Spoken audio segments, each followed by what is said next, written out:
Respiratory system, নতুন একটা topics, খুবই গুরুত্বপূর্ণ একটা টপিকস। অর্থ শ্বাস প্রশ্বাসের তন্ত্র, যে তন্ত্রের মাধ্যমে আমরা শ্বাস প্রশ্বাস নেই সেই তন্ত্র নিয়ে আলোচনা। তো এই রেসপিরেটরি সিস্টেমের মধ্যে আমরা কি কি অর্গান পাচ্ছি, কোন কোন বিষয় নিয়ে আমরা আলোচনা করবো সেগুলো নিয়ে আমরা প্রথমে জেনে আসি।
রেসপিরেটরি সিস্টেমের মধ্যে আমরা কোন কোন অর্গান নিয়ে আলোচনা করব। এখানে নোজ আলোচনার বিষয়, নোজ, ফ্যারিংস, লেরিংস, ট্রাকিয়া আর লাংস। ঠিক আছে, এই অর্গানগুলো নিয়ে আমরা আলোচনা করব, বা এই অঙ্গ নিয়ে, পার্ট নিয়ে আমরা আলোচনা করব। তাহলে এটার অবস্থান হচ্ছে থোরাসিক ক্যাভিটির মধ্যে। কোথায়? Thoracic cavity. থোরাসিক ক্যাভিটির মধ্যে, থোরাক্সের মধ্যে যে ফাঁকা জায়গা, এই ফাঁকা জায়গার মধ্যে এটার অবস্থান। Surrounded by the right and left pleura. এই লাংসটাকে ঘিরে রাখে চারদিকে প্লিউরা। তাহলে লাংসের আবরণটা পেলাম। লাংস হচ্ছে এক জোড়া শ্বাস প্রশ্বাসের অঙ্গ, এটার অবস্থান এই থোরাসিক ক্যাভিটির মধ্যে এবং এটাকে ঘিরে রাখে প্লিউরা। বোথ লাংস আর সেপারেটেড বাই মিডিয়াস্টিনাম। দুইটা লাংস সেপারেট করা থাকে মিডিয়াস্টিনাম দ্বারা। তার মানে দুই লাংসের মাঝখানে যে ফাঁকা জায়গা, এই ফাঁকা জায়গাটাকে বলা হচ্ছে mediastinum. Mediastinum is the median septum between two lungs. দুই লাংসের মাঝে ফাঁকা জায়গা। বোথ লাংস আর সেপারেটেড বাই মিডিয়াস্টিনাম। তো দুইটা লাংস সেপারেট করা থাকে মিডিয়াস্টিনাম দ্বারা।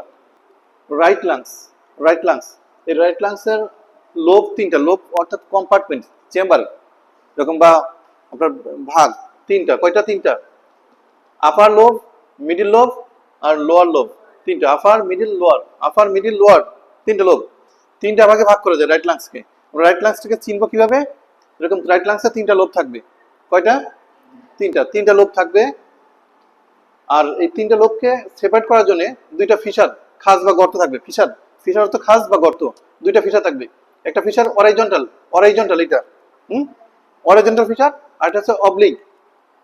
ঠিক আছে, তাহলে এটা অরাইজন্টাল ফিশার, অরাইজন্টাল ফিশার। ফিশার অর্থ খাস বা গর্ত। মানে এই লাংসটাকে যদি আমরা দেখতে চাই, চিনতে চাই, তাহলে এরকম তিনটা লোব থাকবে আর দুইটা ফিশার থাকবে।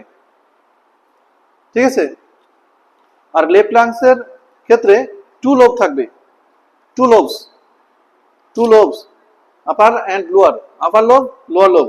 Only one oblique fissure. এই দুটো লোবকে সেপারেট করতে গিয়ে একটা oblique fissure, only one oblique fissure. Right লাংসের ওয়েট 700 গ্রাম আর লেফট লাংসের ওয়েট 600 গ্রাম। লাংস আমরা চিনবো কিভাবে? এই এক্সটার্নাল ফিচার দেখে আমরা চিনবো। এক্সটার্নাল ফিচারের মধ্যে আমরা চারটা জিনিস দেখবো। দেখবো অ্যাপেক্স, অ্যাপেক্স থাকবে, লাংসের অ্যাপেক্স থাকবে উপরের দিকে, অ্যাপেক্স। বেজ, নিচের দিকে একটা বেজ থাকবে, আর থাকবে আপনার বর্ডার আর সারফেস। এগুলো দেখে আমরা লাংসটাকে চিনবো। আর আগে যেটা বললাম, ওটা দেখে আমরা রাইট লাংস আর লেফট লাংসের পৃথক করব।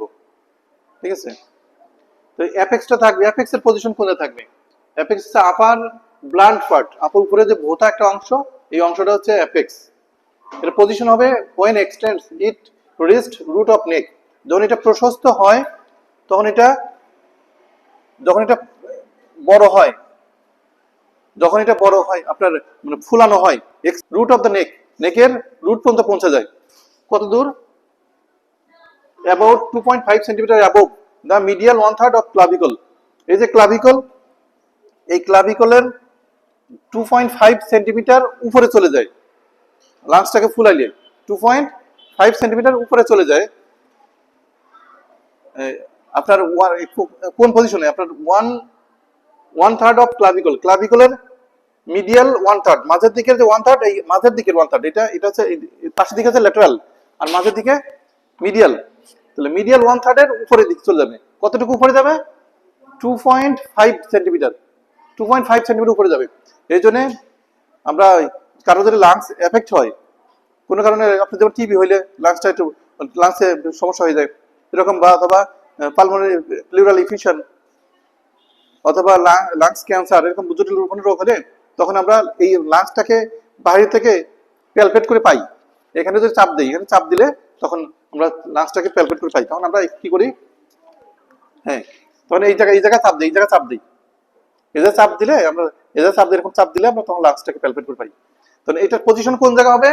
এই ক্লাভিকলের এটাকে 3 ভাগে ভাগ করি। মাঝের দিকের 3 ভাগের 1 ভাগের 2.5 সেন্টিমিটার উপরে, মানে 1 ইঞ্চি উপরে, এটা 1 ইঞ্চি উপরে আমরা প্যালপেট করে পাই। ঠিক আছে? এটা যখন লাংসটা যখন ফুলাই তখন এরকম এই পজিশনে চলে আসে, অথবা যখন এফেক্ট হয়, ইনফেকশন হয় বা কোনো কারণে লাংসটা বড় হয়ে গেল, তখন এই পজিশনে চলে আসে। তখন এই জায়গায় আমরা এই অ্যাপেক্সটা পেতে পারি। আর বেসটা কি? বেস হচ্ছে লোয়ার সেমিসার্কুলার পার্ট অফ লাংস, নিচের সেমিসার্কুলার পার্ট, নিচের সেমিসার্কুলার, দ্যাট মিন্স অর্ধচন্দ্রাকৃতি, অর্ধচন্দ্রাকৃতির যে অংশটা নিচের, এটা হচ্ছে base. And based on diaphragm, এবং এই বেসটা বসানো থাকে ডায়াফ্রামের উপরে। এটা ডায়াফ্রাম, নিচে যেটা দেখা যাচ্ছে এটা ডায়াফ্রাম, এই ডায়াফ্রামের উপরে এটা বসানো থাকে। ঠিক আছে? আর বর্ডার কয়টা? 3টা বর্ডার, বর্ডার 3টা।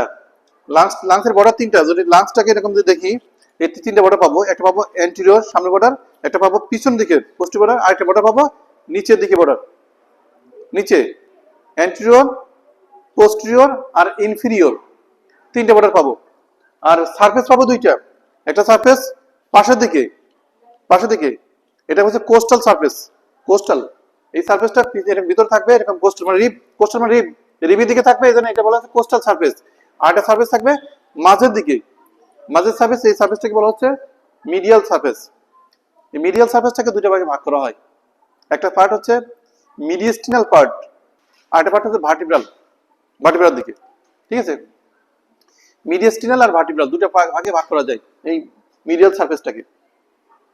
মাঝের যে ফাঁকা জায়গাটা মিডিয়েস্টিনাম, আর নিচের দিকে ডায়াফ্রাম। ঠিক আছে? আর এটা থাকবে কোথার মধ্যে? কিসের মধ্যে? থোরাসিক ক্যাভিটির মধ্যে থাকবে, থোরাসিক ক্যাভিটির মধ্যে। রুটটা দেখার জন্য এই জাস্ট লাংসটাকে এইভাবে কাটবো, এইভাবে। তখন এই মাঝের অংশটা দেখতে এরকম লাগবে, এবং এই পাশ দিয়ে কিছু স্ট্রাকচার প্রবেশ করছে, কিছু স্ট্রাকচার বের হয়ে আসতেছে। এখন আমরা ফার্স্ট আলোচনা হচ্ছে রুট অফ লাংস, এর মধ্যে এখানে কি পাওয়া যায়। এরপরে আলোচনায় আমরা আসবো এর মধ্যে কি প্রবেশ হচ্ছে, কি বের হচ্ছে। আমরা এখন সেটা না, আমরা এখন যা ঢুকতেছে বের হচ্ছে সবগুলো সম্পর্কে আমরা জানবো। ঠিক আছে?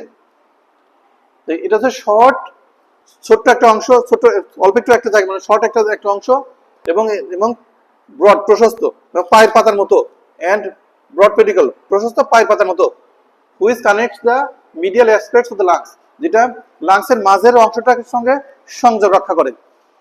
Which connects the medial aspects of the lungs.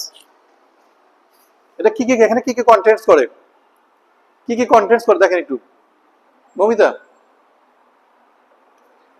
First হচ্ছে প্রিন্সিপাল ব্রঙ্কাস। এই যে ট্রাকিয়ার যেটা বাইফার্কেশন হচ্ছে, এটাকে বলা হচ্ছে প্রিন্সিপাল ব্রঙ্কাস। কি বলা হয়? Principal bronchus. এটা ব্রঙ্কাস, এর মধ্যে প্রধান ব্রঙ্কাস, এটা লাংস, ট্রাকিয়া থেকে লাংসের মধ্যে ঢুকতেছে, এটাকে বলা হচ্ছে প্রিন্সিপাল ব্রঙ্কাস। প্রিন্সিপাল ব্রঙ্কাস দুই পাশেই 2টা লাংসের মধ্যে ঢুকবে। পালমোনারি আর্টারি কোথা থেকে আসে? হার্টের থেকে। পালমোনারি ভেইন লাংসের থেকে বের হয়ে আবার হার্টে যায়। তারপরে ব্রঙ্কিয়াল আর্টারি, হার্টের নিজের বেঁচে থাকার জন্য, লাংসের নিজে বেঁচে থাকার জন্য যেটার মধ্যে রক্ত সাপ্লাইটা আসবে, ব্রঙ্কিয়াল আর্টারি আর ব্রঙ্কিয়াল ভেইন। এরপরে পালমোনারি প্লেক্সাস অফ নার্ভ, এখানকার অনুভূতি আদান প্রদানের জন্য যে নার্ভ স্নায়ু যে সাপ্লাইটা আসবে, পালমোনারি প্লেক্সাস অফ নার্ভস। এরপরে কিছু লিম্ফ্যাটিক্স, ফিউ লিম্ফ নোডস এবং কিছু অ্যারিউলার টিস্যু এখানে পাওয়া যাবে।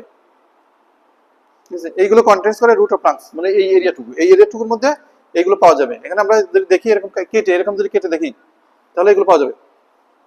এটা যদি একটা লাংস হয়, লাংসের জাস্ট এই অংশটা মনে করা, এই অংশটা আমরা দেখতেছি, এই অংশটা এই রুটের মধ্যে মানে এইভাবে কাটছি আমরা, কাটার পরে এই রুটের মধ্যে আমরা দেখতে পাবো এরকম এরকম এরকম দেখতে পাবো। ঠিক আছে, এইটা হচ্ছে এই পিছনে এই এটাকে কাটলাম, লাংস। এটাকে কাটার পরে আমরা জাস্ট এর মধ্যে এরকম দেখতে পাবো, এর মধ্যে এইরকম দেখতে পাবো, এরকম কিছু স্ট্রাকচার প্রবেশ করতে, কিছু স্ট্রাকচার বের হচ্ছে। হাইলাস অফ লাংস অথবা হাইলাম অফ লাংস, এটা কি? Hilum of lungs is a depression, এটা খাঁজ বা গর্ত, presents medial aspects of lungs, লাংসের মাঝের দিকে, লাংসের মাঝের দিকে এটার অবস্থান, লাংসের মাঝের দিকে এটা থাকবে। কি কি স্ট্রাকচার প্রবেশ করে আর কি কি বের হয়? Structure enter through the haulm of lungs. First প্রবেশ করছে প্রিন্সিপাল ব্রঙ্কাস, এই যে ট্রাকিয়া বাইফার্কেশন হয়ে দুইটা ঢুকছে, প্রিন্সিপাল ব্রঙ্কাস। কি বলা হচ্ছে এটাকে? Principal bronchus. এইগুলো ভিতর ঢোকার পর কিন্তু আবার অনেক নামে বিভক্ত হচ্ছে, সেগুলো আমরা পরে আসবো। তাহলে কি নাম? এটা নাম হচ্ছে principal bronchus, principal right principal bronchus, left principal bronchus. তাহলে প্রিন্সিপাল ব্রঙ্কাস গুলো ঢুকতেছে, আর হচ্ছে পালমোনারি আর্টারি ঢোকে, ব্রঙ্কেল আর্টারি ঢোকে। পালমোনারি আর্টারি কোথা থেকে আসে? হ্যাঁ, হার্টের থেকে আসে পালমোনারি আর্টারি, আর লাংসের থেকে চলে যাবে পালমোনারি ভেইন। তাহলে পালমোনারি আর্টারি ঢুকছে, ব্রঙ্কেল আর্টারি ঢুকতেছে, ব্রঙ্কেল আর্টারি এটা ঢুকবে। ব্রঙ্কেল আর্টারি লাংসের নিজস্ব ব্লাড সাপ্লাইয়ের জন্য ঢুকবে। আর হচ্ছে পালমোনারি আর্টারি হার্ট দূষিত রক্তটা পাঠাবে, যে এটা পিওর করে দাও তুমি। লাংস পরিবেশের অক্সিজেন নিয়ে এটাকে পিওর করবে। হ্যাঁ, কোনটা? এটা ব্রঙ্কিয়াল আর্টারি। ব্রঙ্কিয়াল আর্টারি হচ্ছে লাংসের নিজের বেঁচে থাকার জন্য, নিজের সুস্থ থাকার জন্য যে রক্তটা সে সাপ্লাই, তার মধ্যে সাপ্লাই হবে, যে রক্তটা পরিশুদ্ধ রক্ত সাপ্লাই হবে। আর পালমোনারি আর্টারির মাধ্যমে যে রক্তটা আসবে, এই রক্তটা দূষিত রক্ত, এই রক্তটা হার্ট পাঠাবে পরিশুদ্ধ করে দেওয়ার জন্য। পরিশুদ্ধ করে দেওয়ার জন্য পরিবেশের অক্সিজেন, লাংস কি করবে? পরিবেশের অক্সিজেন নিয়ে এখানে মেকানিজম করে পরিবেশের পরিশুদ্ধ করে আবার পালমোনারি ভেইনের মাধ্যমে লাংসের হার্টে পাঠিয়ে দিবে, লাংসের থেকে হার্টে পাঠিয়ে দিবে। ঠিক আছে, আর পালমোনারি প্লেক্সাস অফ নার্ভস, লাংসের অনুভূতি পৌঁছানোর জন্য যে নার্ভটা যাবে, এই নার্ভটা প্রবেশ করবে। তাহলে এই চারটা জিনিস প্রবেশ করবে, আর বের হয়ে আসবে পালমোনারি ভেইন। এখান থেকে পালমোনারি ভেইন, এই ভেইনটা বের হয়ে লাংসে চলে যাবে। আর ব্রঙ্কিয়াল ভেইন বের হবে, আর ফিউ কিছু লিম্ফ নোড ভিতর থেকে বের হবে। Difference between right lungs and left lungs. Right lungs এবং লেফট লাংসের মধ্যে ডান পাশে যে ফুসফুস আর বাম পাশে ফুসফুস, এর মধ্যে পার্থক্য কি? আমরা কিভাবে পার্থক্য করব? রাইট লাংস এটা লার্জার, বড়, যেহেতু ওয়েটে বড়, এটা লার্জার। আর এই লেফট লাংস এটা স্মলার অথবা লাইটার বলা যায়। রাইট লাংস এটা হচ্ছে শর্ট কিন্তু ব্রড, প্রশস্ত। শর্ট একটু ছোট কিন্তু এটা প্রশস্ত। ঠিক আছে, হ্যাঁ মোটা। আর লেফট লাংসটা লাইটার বাট নেরোয়ার। হ্যাঁ, লম্বা কিন্তু শুকনা। হ্যাঁ, ঠিক আছে। এর পিছনে কারণ আছে, এখানে কি থাকে? এখানে যে হার্ট থাকে, এখানে তো হার্ট থাকবে। হ্যাঁ, এখানে হার্ট থাকবে।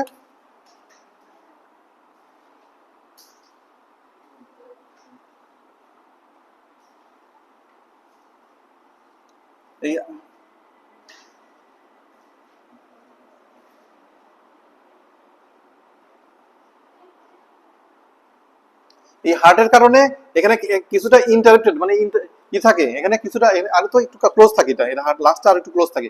হার্টের কারণে এখানে কিছুটা খাস থাকবে, খাস বা গর্ত থাকবে। এই যে বলছি না, পরে বলছি রাইট এন্ট্রি বর্ডার স্টেট আর ইন্টারাপ্টেড। এই লেফট লাংসের এন্ট্রি বর্ডারটা ইন্টারাপ্টেড, বাধাপ্রাপ্ত। মানে এই হার্টের জন্য বাধাপ্রাপ্ত। কিসের জন্য বাধাপ্রাপ্ত? এই হার্টের জন্যই বাধাপ্রাপ্ত।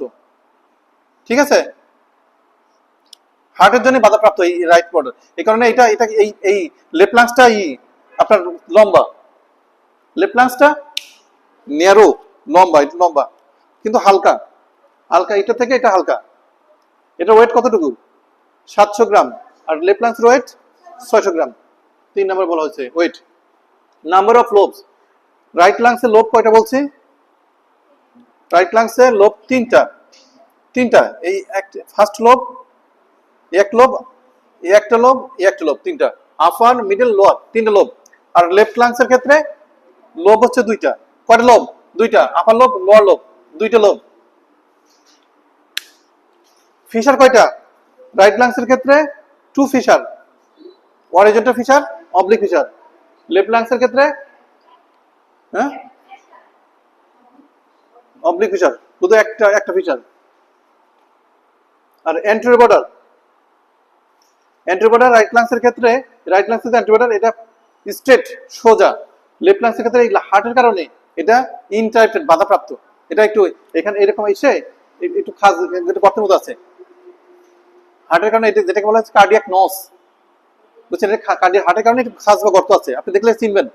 ঠিক আছে, যেটাকে বলা হচ্ছে যে খাস বা গর্ত, এটাকে আমরা জিজ্ঞেস করি এই যে খাস বা গর্ত এটা কি জন্য, বলতে হবে এটা হচ্ছে কার্ডিয়াক নস, বুঝছেন? এটা দেখতে মূলত যেরকম দেখাচ্ছে এত এত সোজা এরকম দেখা বোঝা যাবে না।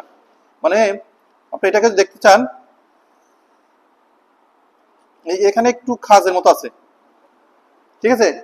এই যে হার্টের জন্য এই খাজ আছে, এইটাকে বলা হচ্ছে কার্ডিয়াক নস। কি বলা হয়? কার্ডিয়াক নস। ঠিক আছে, হার্টের কারণে খাজ বা গর্ত থাকবে। এই তার মানে এন্ট্রি বর্ডারটা ইন্টারেক্টেড, বাধাপ্রাপ্ত। আর হাইলাম, দেখেন হাইলাম বা হাইলাস অফ লাংস, এটার মধ্যে এখানে যে স্ট্রাকচার গুলো প্রবেশ করতেছে এর মধ্যে আপনার রাইট লাংসের ক্ষেত্রে, বলছি কন্টেইনস ইপারটেরিয়াল এন্ড হাইপারটেরিয়াল ব্রঙ্কাস। এই প্রিন্সিপাল ব্রঙ্কাসটা রাইট লাংসের ক্ষেত্রে এই বাহিরে, মানে লাংসে ঢোকার আগেই এটা বাইফার্কেশন হয়ে যাবে। লাংসে ঢোকার আগেই বাইফার্কেশন হবে, যেটার একটা নাম বলা হচ্ছে ইপারটেরিয়াল আর একটা নাম হচ্ছে হাইপারটেরিয়াল। রাইট লাংসের ক্ষেত্রে শুধু এটা হবে, হ্যাঁ, ইপারটেরিয়াল আর হাইপারটেরিয়াল, দুইটা ব্রঙ্কাস। এই প্রিন্সিপাল ব্রঙ্কাসটা দুইটা ভাগে ভাগ হয়ে রাইট লাংসের মধ্যে ঢুকবে, কিন্তু লেফট লাংসের মধ্যে সরাসরি প্রিন্সিপাল ব্রঙ্কাসটা ঢুকবে। লেফট লাংসের ক্ষেত্রে কন্টেইনস প্রিন্সিপাল ব্রঙ্কাস, সরাসরি প্রিন্সিপাল ব্রঙ্কাসটা ঢুকবে এই হাইলাসের মধ্যে। আর number of bronchial artery, right লাংসের মধ্যে ব্রঙ্কিয়াল আর্টারি ঢুকবে, এখানে ব্রঙ্কিয়াল আর্টারি ঢুকবে কয়টা? একটা। আর লেফট লাংসের ক্ষেত্রে ব্রঙ্কিয়াল আর্টারি ঢুকবে দুইটা। ব্রঙ্কিয়াল আর্টারি মানে হার্টের এই লেফট লাংসের মধ্যে আপনার যে সাপ্লাইটা হবে, ব্লাড সাপ্লাই, এটা দুইটা আর্টারি ঢুকবে। ব্রঙ্কিয়াল আর্টারি কয়টা ঢুকবে? দুইটা। আর রাইট লাংসের ক্ষেত্রে একটা ঢুকবে। ঢোকার পরে আপনার ভিতরের দিকে আবার যে নেক্সট হচ্ছে নাম্বার অফ পালমোনারি সেগমেন্টস। ভিতরে ঢুকে এখানে যে প্রিন্সিপাল ব্রঙ্কাস ভাগ হয়ে গেল, ইপারটেরিয়াল হাইপারটেরিয়াল ভাগ হওয়ার পরে এরপরে হবে আপনার লোবার ব্রঙ্কাস। রাইট লাংসে কয়টা ভাগ হবে? তিনটা ভাগ হবে। লোবার ব্রঙ্কাস ভাগ হবে সিগমেন্টাল ব্রঙ্কাসে, সিগমেন্টের দিকে যাবে। লোবগুলো আবার ভাগ হয়ে যাবে সিগমেন্টের দিকে। তাহলে রাইট লাংসের ক্ষেত্রে যেহেতু তিনটা লোব, এটা সিগমেন্ট ভাগ হবে কয়টা? 10টা সিগমেন্টে ভাগ হবে। আর লেফট লাংসের ক্ষেত্রে দুইটা লোব, কিন্তু এর সিগমেন্টে ভাগ হবে 8টা সিগমেন্টে। কয়টা? 8টা। এরকম যে এদের সিগমেন্ট গুলো এর ভাগ হয়েছে, এরকম এটাকে এখানে 10টা সিগমেন্টে ভাগ হবে, এখানে ভাগ হবে 8টা সিগমেন্টে। ঠিক আছে, 8টা segment, 8 number of pulmonary segment কয়টা? 8। রাইট লাংসের ক্ষেত্রে 10টা সিগমেন্টে ভাগ হবে, লেফট লাংসের ক্ষেত্রে 8টা সিগমেন্টে ভাগ হবে।